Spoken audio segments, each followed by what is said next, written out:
കാര്യമില്ല. അങ്ങനെയല്ല ചെയ്യേണ്ടത്. നമ്മൾ ഇത്രയും കാലം ചെയ്തത് എന്തോ ആയിക്കോട്ടെ, ഇനിയെങ്കിലും നമ്മൾ ശ്രദ്ധിക്കാം. ശബരിമലയ്ക്ക് പോകുമ്പോൾ നമ്മൾ എല്ലാ കാര്യങ്ങളും കൃത്യമായി മനസ്സിലാക്കിയിട്ട് വേണം പോകാൻ വേണ്ടിയിട്ട്. അതുകൊണ്ട് ഇത്തരം കാര്യങ്ങൾ ഞാൻ പറയുന്നത്. ഈ കാര്യങ്ങളെല്ലാം തന്നെ ഈ ശബരിമല സർവസ്വം എന്ന് പറയുന്ന പുസ്തകത്തിൽ വിവരിച്ചിട്ടുണ്ട്. അപ്പോൾ ആ ഗുരു മാല ധരിപ്പിക്കുന്നതിന് മുമ്പ് ക്ഷേത്രത്തിലുള്ള പൂജാരിക്ക് മാല കൊടുക്കണം. ക്ഷേത്രത്തിലുള്ള പൂജാരി മാല വാങ്ങിക്കുന്നതിന് മുമ്പ് അത് നമ്മൾ കൊടുക്കുമ്പോൾ മാല കഴുകണം.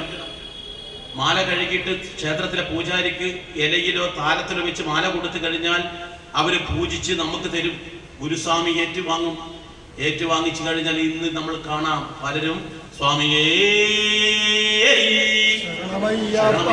ഇങ്ങനെ ജപിച്ചിട്ട് കഴുത്തിലിട്ട് കൊടുക്കും. ഒരിക്കലും പാടില്ല. അങ്ങനെയല്ല മാലയിട്ട് കൊടുക്കേണ്ടത്.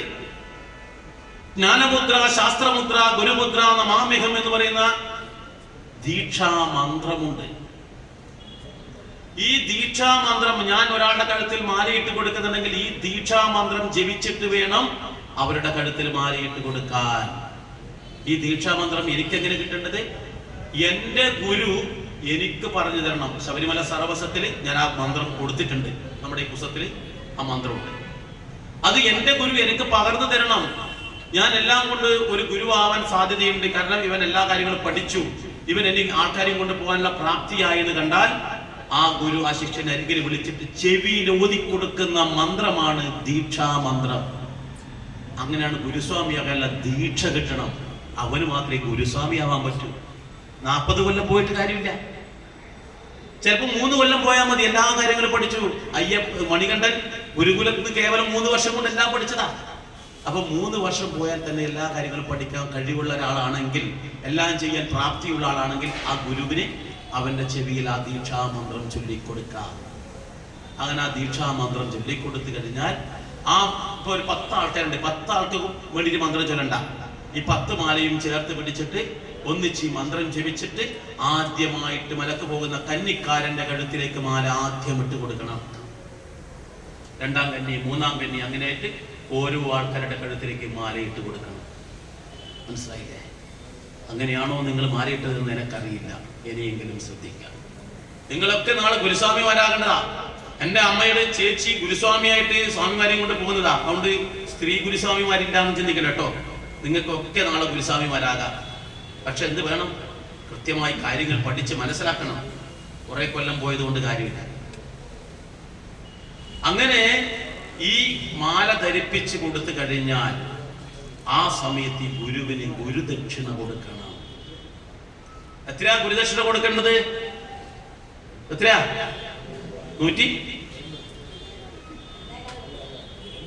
1,000 ഉറുപ്പിക പിച്ചക്കാർ പോലും വാങ്ങൂല.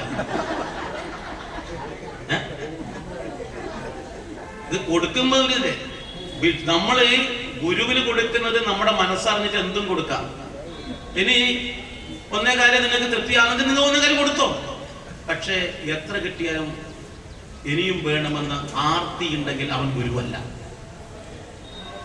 ആ ശിഷ്യനിൽ നിന്ന് കിട്ടുന്ന എന്തും ദക്ഷിണയായി സ്വീകരിക്കാൻ മനസ്സുള്ളവനായിരിക്കണം ഗുരു. അപ്പോൾ അവിടുന്ന് വെറ്റിലയും പാപ്പും വെച്ച്, അല്ലെങ്കിൽ വെറ്റിലയും അടക്കയും വെച്ച് അതിന്റെ കൂട്ടത്തിൽ എന്തെങ്കിലും ഒരു ദക്ഷിണയും വെച്ചിട്ട് ആദ്യം ഗുരുവിന് കൊടുക്കണം. കാരണം എന്താ പറയാ, ഇവിടുന്ന് ഇനി ശ്രേഷ്ഠമായ ഒരു ജീവിതത്തിലേക്ക് നമ്മൾ കടക്കുകയാണ് എന്നുള്ളതുകൊണ്ട് അത് കൃത്യമായി നമ്മൾ മനസ്സിലാക്കണം. എന്നിട്ടാണ് നമ്മൾ പറയാം വ്രതാനുഷ്ഠാനം. ആദ്യമായി ശബരിമലക്ക് പോകുന്ന സ്വാമിമാരെ വിളിക്കുന്ന പേരെന്താണ്? കന്നിസ്വാമിമാരെ. ശബരിമലക്ക് പോകുന്ന സ്ത്രീകൾ മാലയിട്ട് കഴിഞ്ഞാൽ അവരെ വിളിക്കുന്ന പേരാണ് മാളികപ്പുറം. കുട്ടികളായ സ്വാമിമാരുണ്ടെങ്കിൽ അവരെ വിളിക്കുന്ന പേരെന്താണ്? മണികണ്ഠൻ. മനസ്സിലായില്ല? അപ്പൊ ഇത്തരത്തിലാണ് നമ്മൾ ശബരിമലക്ക് പോകുന്ന സമയത്ത് ശ്രദ്ധിക്കണം. ഇനി വ്രതാനുഷ്ഠാനം. ഈ ഗുരുസ്വാമി എല്ലാ ശിഷ്യന്മാരെയും ഒന്നിച്ചിരുത്തിക്കൊണ്ട് പറയേണ്ടതാണ് വ്രതാനുഷ്ഠാനം എങ്ങനെയാണ് എന്ന്. വ്രതാനുഷ്ഠാനത്തിൽ ഏറ്റവും കൂടുതൽ ശ്രദ്ധിക്കേണ്ടതാണ്? അവരോട് പറയാ, ഇന്നു മുതൽ നിങ്ങൾ പുതിയൊരു മനുഷ്യനാവുകയാണ്. ആ പുതിയ മനുഷ്യനാവുന്ന സമയത്ത് നമ്മുടെ മുന്നിൽ കാണുന്ന സർവ്വചരാചരങ്ങളെയും നമ്മൾ എന്തായിട്ട് കാണണം? സ്വാമിയായിട്ട് കാണണം. എല്ലാവരോടും നമ്മൾ എന്ത് വരണം? ഹലോ എന്നാണോ? സ്വാമി ശരണം. നമ്മുടെ മുന്നിലുള്ള എല്ലാവരും സ്വാമിയാണ്, നമ്മളും സ്വാമിമാരാണ്. അപ്പൊ സ്വാമി ശരണം എന്ന് അഭിസംബോധന ചെയ്യാൻ വേണ്ടിയിട്ട് ഒന്നാമത്തെ കാര്യം. രണ്ടാമത്തെ കാര്യം എന്താണെന്ന് വെച്ചാൽ രാവിലെയും വൈകിട്ടും നിർബന്ധമായും കുളിക്കണം. കുളി എന്ന് പറഞ്ഞാൽ പലതരത്തിലെ കുളികളുണ്ട്. രാവിലെയും വൈകിട്ടും മാല ധരിച്ചവരാണെങ്കിൽ നിർബന്ധമായി കുളിച്ച് കർപ്പൂരാരതി കാണണമെന്നാണ് നിയമം. പനി വന്നുപോയി, എന്ത് ചെയ്യും? കുളിക്കാൻ പറ്റുമോ? ശരീരത്തിൽ വലിയ മുറിവ് പറ്റിയിട്ടുള്ളത്, കുളിക്കാൻ പറ്റുമോ? നിർബന്ധമായിട്ട് കുളിച്ചിരിക്കണം. പക്ഷെ കുളി 4 വിധമുണ്ട്. യഥാവിധി നമ്മൾ പറയും ജലാശയത്തിൽ മുങ്ങിക്കുളിക്കുക എന്നുള്ളത് ഒരു കുളി. നമ്മൾ കിണറിന്റെ അരികിൽ പോയി അല്ലെങ്കിൽ പൈപ്പിന്റെ ചുവട്ടിൽ ബക്കറ്റും വെള്ളം വെച്ച് കോരി കുളിക്കുന്നത് രണ്ടാമത്തെ കുളി. കാലും മുഖവും മാത്രം കഴുകി വരുന്നത് മൂന്നാമത്തെ കുളി, അതും കുളി തന്നെയാണ്. തുണി പിഴിഞ്ഞ് തുടക്കുന്നത് 4ാമത്തെ കുളി. ഈ 4 കുളി നമുക്ക് ഏതും സ്വീകരിക്കാം, ശരീരത്തിന്റെ അവസ്ഥക്കനുസരിച്ച്. അവര് പറഞ്ഞു തുണി മുക്കി തുടച്ചാൽ എന്നാ പറഞ്ഞിട്ട് കരിങ്കല്ല് പോലെ ഓടി പയറ് പോലെ ഓടി നടക്കുന്ന ആൾ പോയി ഇതുപോലെ ചെയ്തേക്കരുത് കേട്ടോ. ഇത് അവശന്മാരായി രോഗമായി കിടക്കുന്ന ആൾക്കാർക്കാണ് ഇതുള്ളത്. പെട്ടെന്ന് ഒന്ന് ബുദ്ധിമുട്ട് വന്നു, ഹോസ്പിറ്റലായി, വ്രതത്തിലാണുള്ളത്, മുക്കി തുടക്കാനല്ലേ പറ്റുള്ളൂ. ചന്ദ്രനിൽ പോകുമ്പോൾ മൊത്തം തുണി ചുറ്റിട്ടുണ്ടാവുക ചിലപ്പോ. അപ്പൊ ഇവർക്ക് പോയിട്ട് മുങ്ങി കുളിക്കാൻ പറ്റൂല. അപ്പം തുടക്കം. അപ്പൊ കുളി നിർബന്ധമാണ്. കുളിച്ചു കഴിഞ്ഞാൽ കർപ്പൂരാരതി കണ്ടതിന് ശേഷം മാത്രമേ മാമ തിന്നാൻ പാടുള്ളൂ. ഇത് കുളിച്ച് ഭക്ഷണം കഴിച്ച് കുളിക്കാന്ന് വെച്ചാൽ പറ്റില്ല. അപ്പൊ ഭക്ഷണം കഴിക്കും. നമ്മളിനിപ്പോ നൈറ്റ് ഡ്യൂട്ടി കഴിഞ്ഞ് പകല് വന്നു, പകൽ അല്പം ഉറങ്ങിപ്പോയി. യഥാർത്ഥത്തിൽ സ്വാമിമാർ പകൽ ഉറങ്ങാനേ പാടില്ല. എന്നാൽ നൈറ്റ് ഡ്യൂട്ടി ചെയ്യുന്ന ഉറങ്ങാതെ രാത്രി ജോലിക്ക് പോകാൻ പറ്റില്ല. അപ്പോഴെന്ത് ചെയ്യാം? പകൽ കിടന്നാൽ എഴുന്നേറ്റ് കഴിഞ്ഞ ഉടനെ കുളിച്ച് കർപ്പൂരാരതി കണ്ട് അതിനുശേഷം മാത്രമാണ് എന്ത് ചെയ്യേണ്ടത്? ഭക്ഷണം കഴിക്കാൻ പാടുള്ളൂ. പ്രധാനുഷ്ഠാനത്തിൽ എന്ത് സംശയം ഉണ്ടെങ്കിലും എഴുതിവിടണം കേട്ടോ. നിങ്ങൾക്ക് ഞാൻ പറയുന്ന കാര്യത്തിൽ എന്ത് സംശയം വന്നാലും എഴുതിയിടാൻ മറന്നു പോകരുത്. അതിനാ ബോക്സ് ഇവിടെ വെച്ചിട്ടത്. ഭക്ഷണം കഴിക്കുമ്പോൾ ശ്രദ്ധിക്കേണ്ടുന്ന കാര്യങ്ങൾ. ഭക്ഷണം കഴിക്കുമ്പോൾ ശ്രദ്ധിക്കേണ്ടത് കൃത്യമായിട്ട് ശ്രദ്ധിക്കണം ഓരോ ആൾക്കാരും. ഇതൊന്നും ആരും പറഞ്ഞു തരില്ല കേട്ടോ. ശബരിമല സർവസ്വം എന്ന് പറയുന്നത് എൻ്റെ ഈ പുസ്തകത്തിലുണ്ട്, വേണ്ടുന്നൊക്കെ വാങ്ങാം, ഇനി കെട്ടണ്ടേ ഉള്ളൂ. എന്താണ് ആ പുസ്തകത്തിന്റെ പറയുന്നത് വെച്ചാൽ നമ്മൾ മത്സ്യമാംസാദികൾ കഴിക്കരുതൊന്നുമില്ല. ലഹരി ഉപയോഗിക്കാൻ പാടില്ല, അതും ഉപയോഗിക്കില്ല. പുളിച്ച തൈര് ഉപയോഗിക്കാൻ പാടില്ല. അയ്യോ അങ്ങനെയില്ല, ഞാൻ കഴിച്ചിട്ടില്ലേ? പുളിച്ച തൈര് ഉപയോഗിക്കാൻ പാടില്ല. വിനാഗിരി ചേർത്ത അച്ചാറ് ഉപയോഗിക്കാൻ പാടില്ല. എന്റെ ഭഗവാൻ, ഇന്നലെ വരെ കഴിച്ചിട്ടുണ്ട്, തീർന്നിട്ടില്ല. ഉള്ളി സ്വാമിമാര് കഴിക്കാൻ പാടില്ല. അത് വെളുത്തുള്ളിയാകാം, ചെറിയ ഉള്ളിയാകാം, സവോളയാകാം, കഴിക്കാൻ പാടില്ല. എന്തേ കഴിച്ചാൽ ഞാൻ പറഞ്ഞു തരാം. വഴുതിന കഴിക്കാൻ പാടില്ല, കോവക്ക കഴിക്കാൻ പാടില്ല, മുരിങ്ങവാള് കഴിക്കാൻ പാടില്ല. എന്തേ കഴിച്ചാൽ അല്ലേ? മുരിങ്ങക്കാന്നോ മമ്മൂക്കാന്നോ എന്തൊക്കെ പറയാം. യഥാർത്ഥത്തിൽ മുരിങ്ങവാള് എന്ന് പറഞ്ഞാൽ പെട്ടെന്ന് മനസ്സിലാവും. അതുകൊണ്ടാണ് മുരിങ്ങക്കാന്നോ മമ്മൂക്കാന്നോ എന്തെങ്കിലും പറഞ്ഞാൽ വിഷയം. അപ്പോൾ ഈ സാധനം ഒന്നും കഴിക്കാൻ പാടില്ല എന്നാ പറയുന്നത്. സാമ്പാറിൽ ഉള്ളി ഇടാണ്ട് കഴിക്കുമോ? ഇഡ്ഡലി തിന്നുണ്ടെങ്കിൽ സാമ്പാർ വേണം. സാമ്പാറിലാണെങ്കിൽ വലിയ ഉള്ളിയുടെ കഷ്ണം എടുക്കുന്നുണ്ടാവുക. മുരിങ്ങവാളില്ലാണ്ട് സാമ്പാറുണ്ട്. എന്താ സ്വാമി ഇത് പറയുന്നത്? ചിന്തിക്കാം.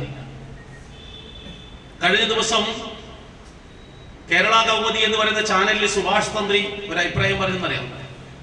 ശബരിമലക്ക് പോകുന്ന ഒരു അയ്യപ്പനും കൃത്യമായി വ്രതം എടുക്കാൻ കഴിയില്ല, ഒരു കാരണവശാലും കഴിയില്ല. നിങ്ങൾ ആരും കേട്ടില്ലെന്നറിയില്ല, ഒരു യൂട്യൂബിൽ വന്നതാ. ഞാൻ ചിന്തിച്ചെന്നറിയോ, അയാൾ ആ പറയുന്ന കാര്യം തെറ്റാ. സുഭാഷ് തന്ത്രി പറയുന്നത് തെറ്റാ.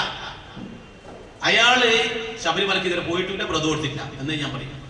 കൃത്യമായി വ്രതം എടുത്തിട്ട് നമുക്ക് പോകാൻ പറ്റും. ഈ ഭക്ഷണം നമ്മൾ ഒഴിവാക്കണമെന്ന് മാത്രം. ഈ ഭക്ഷണം കഴിച്ചാലുള്ള ദോഷം അത് നമ്മൾ കൃത്യമായി മനസ്സിലാക്കാം. നിങ്ങൾ ഒരു പൈപ്പിന്റെ ചുവട്ടിൽ കൊണ്ടുപോയിട്ട് ഒരു ബക്കറ്റ് വെച്ചു, ആ പൈപ്പ് തുറന്നു വിട്ടു, വെള്ളം നിറഞ്ഞ് വരും. പൈപ്പ് ഓഫാക്കിയിട്ടില്ലെങ്കിൽ എന്ത് സംഭവിക്കും? ആ ബക്കറ്റ് നിറഞ്ഞു മറിയും. ഉറപ്പല്ലേ? ഇത്തരത്തിൽ ഭക്ഷണം കഴിക്കുകയാണെങ്കിൽ നമ്മുടെ ശരീരത്തിൽ നിന്നും നല്ലതുപോലെ ശുക്ലം ഉൽപ്പാദിപ്പിക്കും. ഈ ശുക്ലം ഇങ്ങനെ ഉൽപ്പാദിപ്പിച്ച് വന്നു കഴിഞ്ഞാൽ ശുക്ലസഞ്ചി നിറയും. ശുക്ലസഞ്ചി നിറഞ്ഞു കഴിഞ്ഞാൽ അതറിയാതെ പുറത്തേക്ക് പോകും. ഇതിനെയാണ് സ്വപ്നസ്ഖലനം എന്ന് പറയുന്നത്. സ്വാമിമാർക്ക് മനസ്സിലായി കാണും എന്ന് തോന്നുന്നു. ആ സ്വപ്നത്തിൽ അറിയാതെ ഒരു വികാരത്തിന് അടിപ്പെട്ടതുപോലെ അവർക്ക് അനുഭവം ഉണ്ടാവുകയും ആ സ്ഖലനം നടക്കുകയും ചെയ്യും. കാരണം ഇത്തരത്തിലുള്ള ഭക്ഷണമാണ്. ഈ കാര്യമാണ് തന്ത്രി പറഞ്ഞ സുഭാഷ് തന്ത്രി പറഞ്ഞത്. എന്താണ്? അതെന്തായാലും സ്വാമിമാർക്ക് ഉണ്ടാവൂല ഈ ഭക്ഷണം കഴിക്കാതിരുന്നാൽ. അതാണ് നമ്മൾ ഈ വ്രതമെടുക്കുമ്പോൾ കൃത്യമായിട്ട് ബ്രഹ്മചാരിമാർ ഒരിക്കലും ഇത്തരത്തിലുള്ള ഭക്ഷണം കഴിക്കാറില്ല. ശ്രേഷ്ഠന്മാരായ ബ്രാഹ്മണന്മാർ അത് കഴിക്കാറില്ല. ഋഷീശ്വരന്മാരത് കഴിക്കാറില്ല. നമ്മളത് മനസ്സിലാക്കണം. അതുകൊണ്ട് തന്നെ ഇതുവരെ നമ്മൾ കഴിച്ചതൊക്കെ കഴിച്ചു. സാരില്ല, അറിയാത്തോണ്ടല്ലേ അല്ലേ? ഒരാൾ എന്നോട് ചോദിച്ചു, ചിക്കൻ കഴിക്കാൻ പാടില്ല എന്നാ പറയുന്നത്, ചാറ് കൂട്ടാൻ പറ്റുമോ?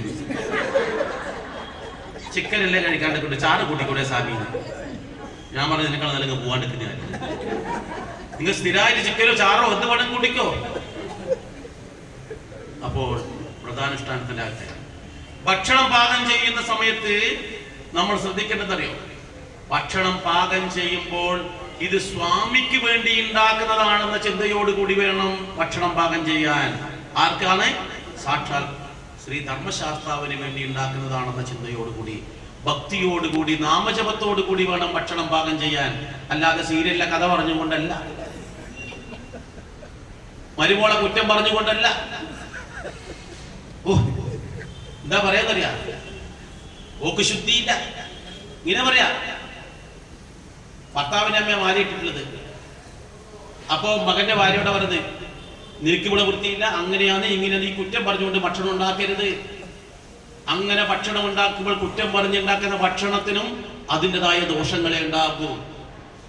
ഭക്തിയോടുകൂടി നാമജപത്തോടുകൂടി ഉണ്ടാക്കുന്ന ഭക്ഷണം അമൃതിന് തുല്യമാണെന്ന് പറയുന്നത്. അതുകൊണ്ട് അങ്ങനെ ഭക്ഷണം ഉണ്ടാക്കണം. ഭക്ഷണം കഴിക്കുമ്പോൾ ശ്രദ്ധിക്കേണ്ട കാര്യം, സ്വാമിമാരാണെങ്കിലും അല്ലെങ്കിലും മാലയിട്ട് കഴിഞ്ഞാൽ ആ വീട്ടിലെല്ലാവരും സ്വാമിമാരാ. ഒരാളെ മാലയിട്ടില്ലെങ്കിലും ആ വീട്ടിലെല്ലാവരും സ്വാമിമാരാണ്. അപ്പൊ ഭക്ഷണം കഴിക്കുന്ന സമയത്ത് പ്ലേറ്റ് ആകട്ടെ ഇലയാകട്ടെ അതിന് ഭക്ഷണം വിളമ്പിക്കഴിഞ്ഞാൽ അതിൽ നിന്നും ഒരു പിടി ഭക്ഷണം എടുത്ത് മാറ്റി വെക്കണം. ആർക്കാ? ഗണപതിക്കല്ല, മുത്തശ്ശനല്ല, പിതൃക്കൾക്കല്ല. നമ്മുടെ ഈ പ്രകൃതിയിലുള്ള ഈ ഭക്ഷണം നമുക്ക് തരാൻ കാരണക്കാരായ ഈശ്വരീയ ചൈതന്യങ്ങളുണ്ട്. അവർക്ക് വേണ്ടി നമ്മളത് മാറ്റി വെക്കണം. ഈ ഭക്ഷണം നമ്മൾ ഭക്ഷണം കഴിഞ്ഞതിന് ശേഷം ഈ ഉരുളയെടുത്ത് കൊണ്ടുപോയി പുറത്ത് പട്ടിക്കോ പൂച്ചക്കോ ഉറുമ്പിനോ പുഴുവിനോ എന്തോ അവർക്ക് വേണ്ടി നമ്മൾ സമർപ്പിക്കുക. അവരത് കഴിക്കട്ടെ. അവരൊക്കെയുടെ കഷ്ടപ്പാടാണ് ഈ മണ്ണില് വളക്കൂറുണ്ടാവുന്നത്.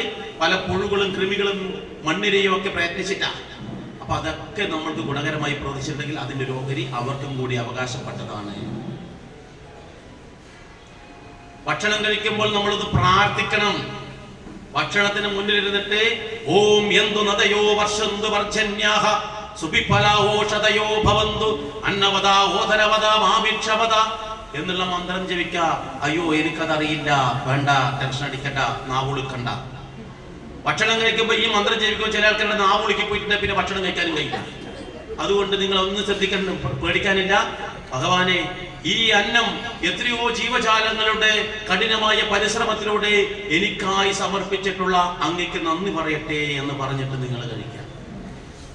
അതിനൊന്നും ടെൻഷൻ പറയണമെന്നില്ല, മനസ്സിൽ കരുതിയാലും മതി. ഭക്ഷണം കഴിച്ചു കഴിഞ്ഞാൽ ആ പ്ലേറ്റ് അല്ലെങ്കിൽ ആ ഇല മറ്റൊരാളെ കൊണ്ടടിപ്പിക്കരുത്. സ്വാമിമാര് തന്നെ ആ പാത്രം കഴുകി വെക്കണം. പിന്നെ അവിടെ വീട്ടിലാളുണ്ട്, അവരോട് ചെയ്യോട്ടെ, അല്ലേ?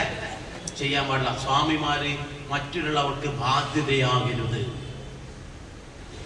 ഈ അവസരത്തിൽ നമ്മുടെ സഹോദരിമാർക്ക് ഒരു സംശയമുണ്ടാകും. ആർത്തവ സ്ത്രീകൾ വീട്ടിലുണ്ട്. ആർത്തവ സ്ത്രീകൾ ഭക്ഷണം പാകം ചെയ്ത് കൊടുത്താൽ സ്വാമിക്ക് കഴിക്കാൻ പാടുണ്ടോ എന്നൊരു സംശയം. കാരണം ഭർത്താവിന് വെക്കാനും കുടിക്കാനും അറിയില്ല. കുടിക്കാൻ അറിയാം, വെക്കാൻ അറിയില്ല. അപ്പോൾ അവിടെ ഭാര്യ മാത്രമേ ഉള്ളൂ. പ്രത്യേകിച്ച് ബോംബെ പോലെയുള്ള സ്ഥലത്താരുണ്ടാവുക ഭാര്യയും ഭർത്താവ് മാത്രമല്ല, മാല ഇട്ടിട്ടേ ഉള്ളത്. അപ്പൊ അതുകൊണ്ട് എന്ത് ചെയ്യും? ഭക്ഷണം പാകം ചെയ്യാൻ പറ്റുമോ? സംശയം ഉണ്ടോ ആർക്കെങ്കിലും? അങ്ങനെ സംശയം ഇല്ലെങ്കിൽ ആ വിഷയം വിട്ട് വിടാം. ഉണ്ടോ? ഉണ്ട്. യഥാവിധി പറയുന്നത് അറിയാം, സ്ത്രീകൾ ആർത്തവമായി കഴിഞ്ഞാൽ അവരാരാണ്? അശുദ്ധകളാണല്ലേ? അല്ല, അത് പറഞ്ഞുണ്ടാക്കിയത് ഹിന്ദു വിരുദ്ധരാണ്. ഹിന്ദുക്കൾക്കിടയിൽ ഇത്ര നീചമായ പ്രവൃത്തിയുണ്ട് എന്ന് പറഞ്ഞുണ്ടാക്കിയത് ഹിന്ദു വിരുദ്ധരാ, ഹിന്ദുക്കളല്ല. ഹിന്ദു ഒരു കാലത്തും ഹിന്ദു സഹോദരിമാരോട് അങ്ങനെ ചെയ്തിട്ടില്ല. അവളെ അശുദ്ധിയായി എന്നിട്ട് മാറ്റി നിർത്തിയിട്ടില്ല. എന്തിനാ സ്വാമി വെറുതെ പറയുന്നു? നമ്മളെല്ലാം തറവാട്ടിൽ നമ്മൾ കണ്ടതാണ് എത്രയോ സ്ത്രീകളെ മാറ്റി നിർത്തിയിട്ട് അർത്ഥമറിയാത്തത് കൊണ്ട്. പണ്ടുള്ള വീട്ടിലേക്ക് നിങ്ങളൊന്ന് പോയി നോക്കണം, എന്താ അവസ്ഥ? പണ്ടുള്ള വീട്ടിൽ പോയി കഴിഞ്ഞാൽ വിശാലമായ മുറ്റമാണ്. ആർത്തവം ഉണ്ടായി കഴിഞ്ഞാൽ ആ പെൺകുട്ടി ചൂലുമെടുത്ത് കുനിഞ്ഞുകൊണ്ട് ഈ മുറ്റം മുഴുവൻ അടിച്ചു വാരണം. ഒന്ന് കൂട്ടുകുടുംബമാണ്. ആ കൂട്ടുകുടുംബത്തിലാണെങ്കിൽ നിരവധി അംഗസംഖ്യകളുണ്ട്. ഇവരുടെ തുണി മുഴുവൻ തന്നെ കല്ലിലിട്ട് അടിച്ച് തിരുമണം. സ്വിച്ചിട്ടാൽ തുണി കഴുകുന്ന മെഷീനൊന്നും പണ്ടില്ല. ആഴമുള്ള കിണറ്റിൽ നിന്നും വെള്ളമെടുക്കണം, അരി അരക്കണം, അരി പൊടിക്കണം, മുളക് അരക്കണം, എന്നിട്ട് വേണം കറി വെക്കാനും ചോറ് വെക്കാനും.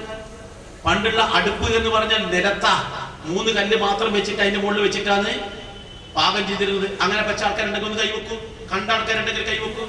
ഉണ്ട്. അതുകൊണ്ട് തന്നെ പണ്ടുള്ള സ്ത്രീകൾ ഒരു ദിവസം ഒരു 100 വട്ടമെങ്കിലും കുനിയണം, നിവരണം, കുനിയണം, നിവരണം. അവസാനം പണ്ടുള്ള അമ്മമാരെ കണ്ടാലറിയാം, മുത്തശ്ശിമാരെ കണ്ടാലറിയാം, റാ എന്ന് എഴുതിയത് പോലെയാ. എന്നാൽ ഇന്നത്തെ മുത്തശ്ശിമാര് ഒലക്ക വിഴുങ്ങിയ പോലെയാ, ഒന്നും എഴുതിയ പോലെ. നിങ്ങൾ ചിന്തിച്ചു നോക്കൂ, അവർക്ക് കുനിയണ്ട, നിവരണ്ട, ഒരു പണിയില്ല. 75 പയറ് പോലെയാ. എന്തുകൊണ്ടാ? അന്നുള്ള ആൾക്കാർക്ക് അങ്ങനെ കഠിനമായ ജോലികൾ ഉണ്ടായിരുന്നു. അതുകൊണ്ട് അവരോട് അവരുടെ മുത്തശ്ശിമാരും അവരുടെ മുത്തശ്ശന്മാരും ആചാര്യന്മാരും പറഞ്ഞു, മോളെ, ഈ അവസരത്തിൽ നീ തടി അനങ്ങാൻ പാടില്ല. നിനക്ക് ശുശ്രൂഷയാണ് വേണ്ടത്, നിനക്ക് വിശ്രമമാണ് വേണ്ടത് മോളെ.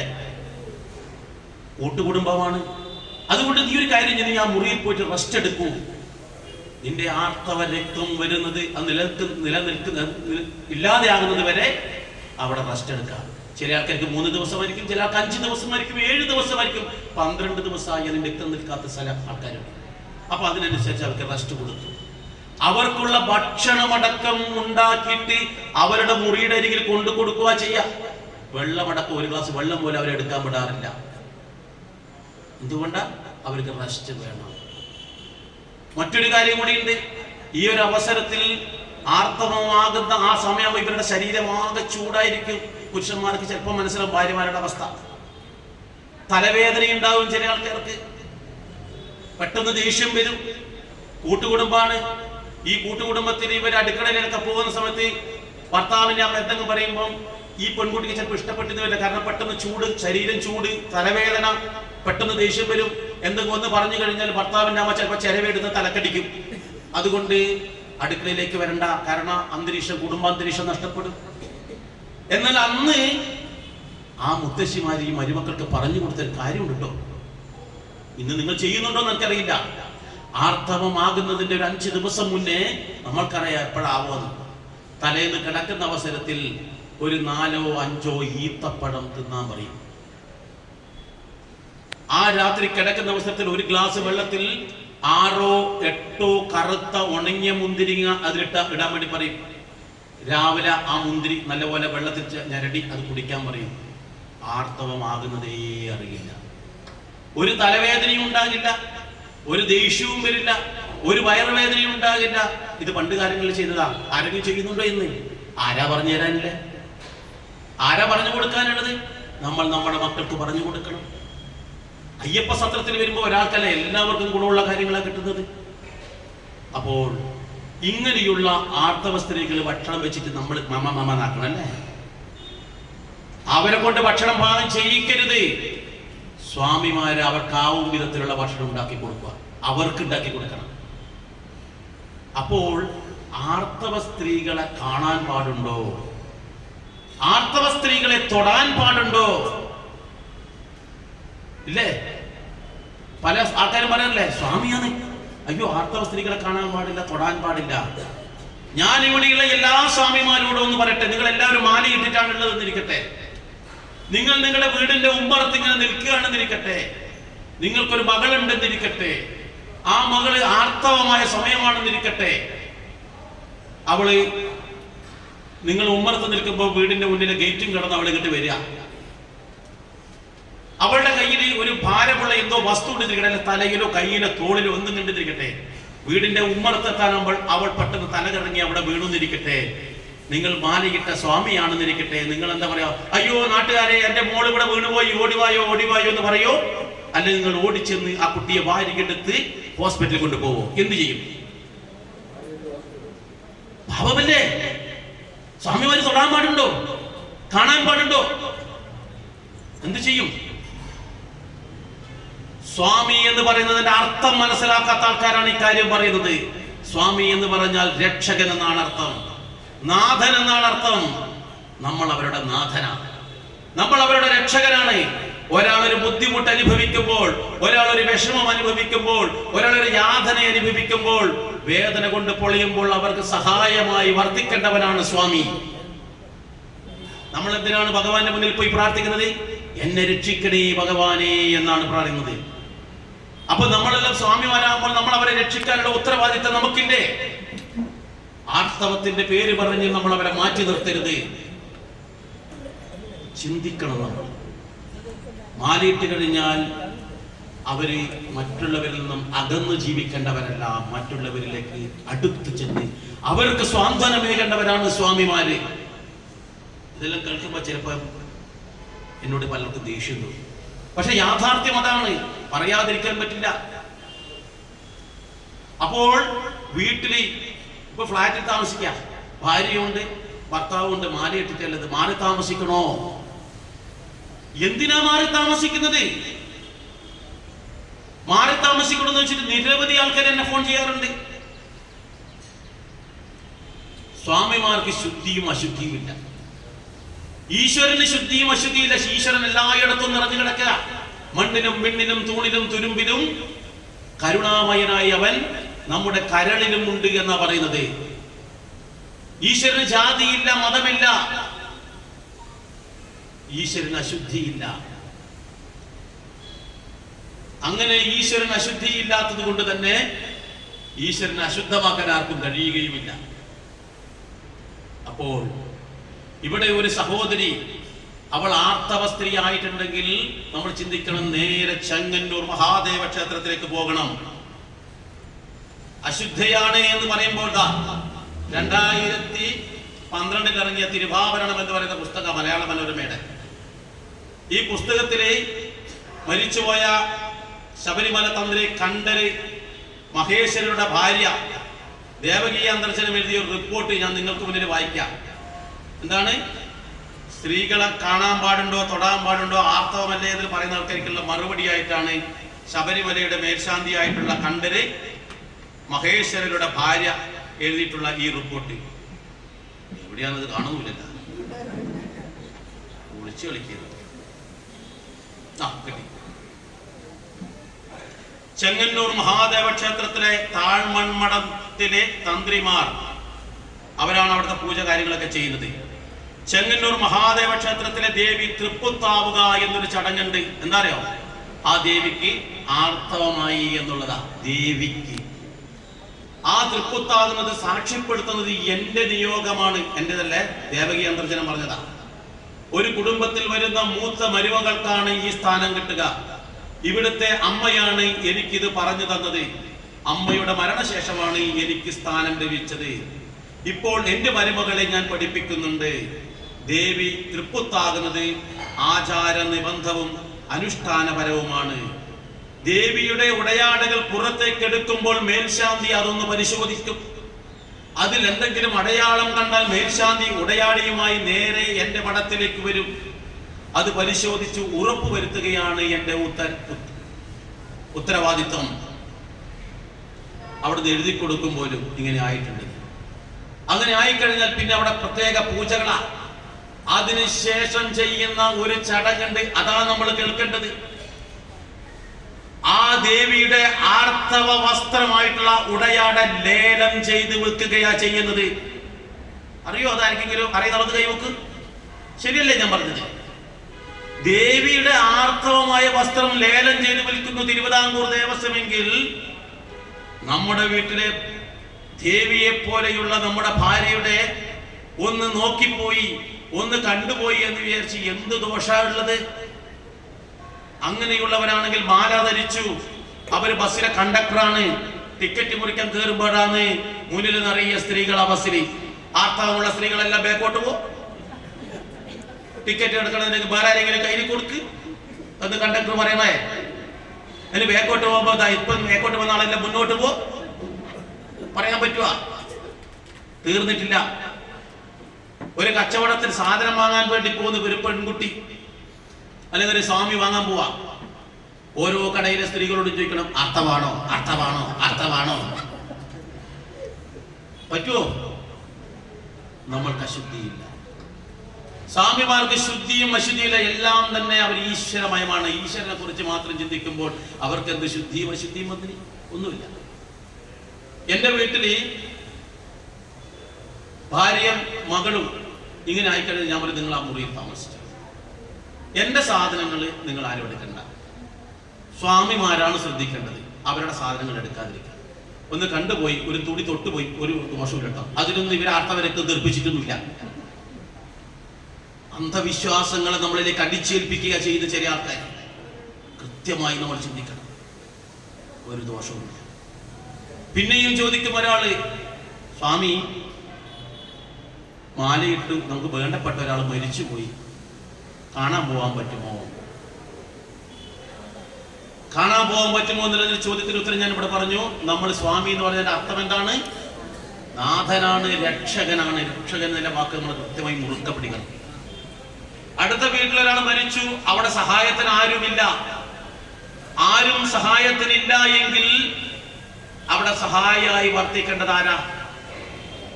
രക്ഷകനായിട്ടുള്ള സ്വാമിയാണ്. അവിടെ പോയി എന്താണോ ചെയ്യാൻ പറ്റുന്ന ആ കാര്യങ്ങളെല്ലാം ചെയ്തു കൊടുക്കാം. എന്നാൽ അവിടെ എല്ലാ ആൾക്കാരും ഉണ്ട്, നമുക്ക് വേണമെങ്കിൽ ഒന്ന് കണ്ടിട്ട് വരാം. അത് ശരിയാണോ എന്ന് നിൽക്കുമ്പോൾ ഞാനൊരു ഉദാഹരണം കണ്ടു പറയാം. നമ്മളൊരു 10-100 ആൾക്കാർ ശബരിമലക്ക് പോവാ, 10-75 ആൾക്കാർ, ഒരു 15 ആൾക്കാർ ശബരിമലക്ക് പോവാ. വനയാത്ര നടത്തിക്കൊണ്ടിരിക്കുമ്പോൾ അറിയാലോ, പല ആൾക്കാർ അറ്റാക്ക് വന്ന് മരിച്ചു പോകാറുണ്ട്. ഒരാൾ മരിച്ചു, നമ്മൾ ഒന്നിച്ചു വന്ന സ്വാമിയാണ്. നിങ്ങൾ ശവം തൊടാണ്ട് അടവ് വെച്ചിട്ട് ഒറ്റ പോക്ക് പോവോ, അല്ലെങ്കിൽ ആ ശവം വാരി എടുത്തിട്ട് എത്രയും പെട്ടെന്ന് ഉത്തരവാദിത്തപ്പെട്ട ആൾക്കാർ അറിയിക്കുമോ? എന്ത് ചെയ്യും? കൊടുങ്കാട്ടിൽ ഉപേക്ഷിച്ച് പോകാൻ പറ്റുമോ? അപ്പോൾ ആ ശവം നമ്മൾ എടുത്ത് കൊണ്ടുപോകണ്ടേ? സ്വാമിമാര് ശവം എടുക്കാൻ പാടുണ്ടോ എന്ന് ചോദിച്ചാൽ എന്ത് പറയണം? കൃത്യമായിട്ട് രക്ഷകനാണ് നമ്മൾ അവിടെ. ശബരിമലക്ക് നിരവധി ആൾക്കാർ ഓരോ വർഷവും അവിടെ മരിച്ചു വീഴുന്നുണ്ട്. കഴിഞ്ഞ ദിവസം ആക്സിഡന്റില് 3 ആൾ മരിച്ചു. ആ ശവം ഭാര്യ എടുത്തതാരെ ഒന്നിച്ചുള്ള സ്വാമിമാരല്ലേ? അന്ധവിശ്വാസങ്ങൾ നമ്മളിലേക്ക് അടിച്ചേൽപ്പിക്കാൻ പലരും ശ്രമിക്കും. അപ്പോൾ നമുക്ക് ആവശ്യമില്ലാത്തതാണെങ്കിൽ അവിടെ പോകണ്ട. കുറെ വർഷങ്ങൾക്ക് മുന്നേ എൻ്റെ വീടിൻ്റെ അടുത്തുള്ള ഒരു സ്ത്രീ മരിച്ചു. ഞാൻ അറിഞ്ഞിട്ടില്ല, ഞാനൊരു കട വരാൻ നേരം നിൽക്കാം. അപ്പൊ തൊട്ടടുത്ത വീട്ടിലുള്ള നടിനേച്ചി എൻ്റെ അടുത്ത് വന്നിട്ട് പറഞ്ഞു, സ്വാമി ഇങ്ങനെ ശ്രീദേവി ചേച്ചിക്ക് എന്താണെന്നറിയില്ല, വിളിച്ചിട്ട് മിണ്ടുന്നില്ല. ശ്രീദേവി ചേച്ചിയുടെ ഭർത്താവ് പണ്ട് ഉപേക്ഷിച്ച് പോയതാ. ഒരു മകളുണ്ട്, വേറെ ആരുമില്ല. ഞാൻ അവിടെ പോയി. അപ്പൊ ആ കടയിൽ വേറെ ആൾക്കാരുണ്ടായിരുന്നു. ഞാൻ ആദ്യം അവിടെ പോയി നോക്കി, വത്സല പിടിച്ചു നോക്കുമ്പോൾ സംഭവം പോയി, രാത്രിയായി. ഞാൻ പറഞ്ഞു, നല്ലീച്ചി സംഭവം ശരിയായി എന്ന് പറഞ്ഞു. ഞാനും ഈ നല്ലീച്ചും കൂടി ഈ ശരീരത്തിനെ എടുത്ത് കൃത്യമായിട്ട് നമ്മുടെ വിധി പ്രകാരം കിടത്തി. എന്നിട്ടോ ആദ്യം കൈയുടെ 2 വിരൽ കൂട്ടിക്കിട്ടി. എന്തിനാന്നറിയോ? എന്നെ തല്ലാണ്ടിക്കാൻ പഠിച്ചല്ല കേട്ടോ, ഇങ്ങനൊരു ചടങ്ങുണ്ട് അവിടെ. കാലിന്റെ 2 വിരലും കൂട്ടിക്കെട്ടി, തലയ്ക്ക് ഇങ്ങനെ ഒരു കെട്ട് കെട്ടി. പക്ഷെ ഞാൻ ഈ കൈയുടെ വിരൽ കൂട്ടിക്കെട്ടുമ്പോൾ ഒരു കൈ പിടിച്ച് ഒരു കെട്ട് കെട്ടി ഇപ്പോഴത്തെ കൈ പിടിക്കുമ്പോഴേക്ക് പെട്ടെന്നത് മരവിച്ച ഐസ് പോലെ തോന്നി. ആൾക്കാർ വന്നു, ഞാൻ അവിടെ നിന്ന് മാറി. നമ്മൾ ചെയ്യേണ്ടത് നമ്മൾ ചെയ്യണം. നമ്മൾക്ക് ഉത്തരവാദിത്വമുണ്ട്. സ്വാമിമാര് സമാജത്തിൽ നിന്നും വിട്ടു നിൽക്കേണ്ടവരല്ല സ്വാമി. സ്വാമി വേറെയാണ്, സന്യാസി വേറെയാണ്. രണ്ടും രണ്ടാണ്. സമൂഹത്തിൽ ഉണ്ടാവേണ്ട ആളാണ് സ്വാമി. സമാജത്തിന് വേണ്ടി നന്മ ചെയ്യേണ്ടവനാണ് സ്വാമി. അങ്ങനെയുള്ള സ്വാമിമാര് ഇതിൽ നിന്നും വിട്ടു നിൽക്കേണ്ടതല്ല. പക്ഷെ ആവശ്യമില്ലാത്തിടത്ത് പോയിട്ട് നമ്മൾ ഇടപഴകാൻ നിൽക്കേണ്ടതില്ല.